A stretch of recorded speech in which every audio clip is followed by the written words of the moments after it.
जापानी भाषामा भनिन्छ इसोगिमास, मतलब हतार गर्नु। समय कम छ, छिटो गर्नु पर्यो। हो, त्यही हो इसोगिमास। हाम्रो कथाको पात्रलाई पनि अहिले ठ्याक्कै त्यस्तै भइरहेको छ।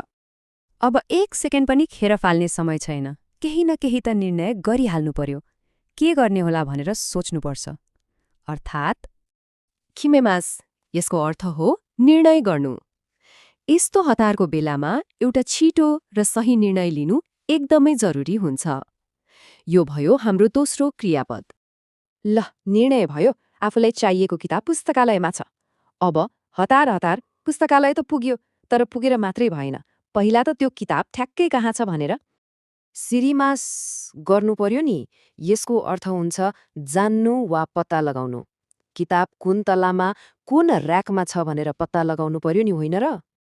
अब पुस्तकालयमा हुने सबैभन्दा चाखलाग्दो कुरामा ध्यान दिहौं। यहाँ एउटा लेनदेनको प्रक्रिया हुन्छ। पुस्तकालयका कर्मचारीले एउटा काम गर्छन् भने किताब लिनेले त्यसको ठ्याक्कै उल्टो काम गर्छ। पुस्तकालयका कर्मचारीले किताब काशीमास गर्छन्, मतलब उनीहरूले सापटी दिन्छन्। यो उनीहरूको तर्फबाट भएको काम भयो। अनि हामी मतलब जसले किताब लिइरहेको छ उसको तर्फबाट के भयो त? उसले कारीमास गर्यो, मतलब सापटी लियो। हेर्नुस् त कस्तो मजाको छ। काशीमास र कारीमास, एउटाले दिने अर्कोले लिने। एउटै काम तर दुई फरक दृष्टिकोणबाट।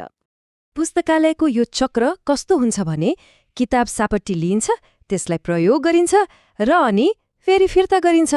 हो, यही अन्तिम कामले हामीलाई हाम्रो अर्को क्रियापद सिकाउँछ।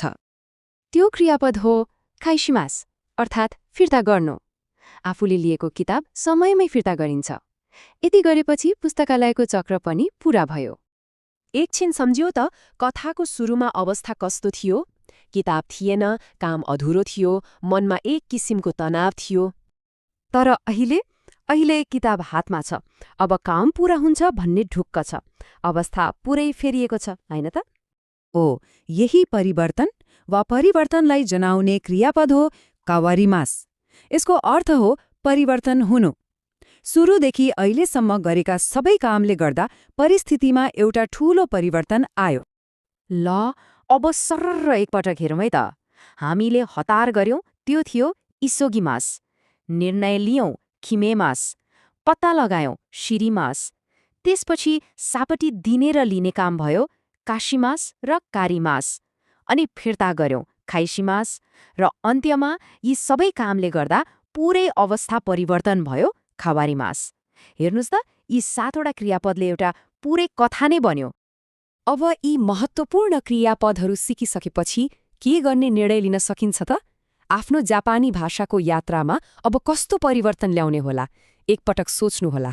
じゃあ皆さん、今日の漢字の授業は以上でよろしいです。ありがとうございます。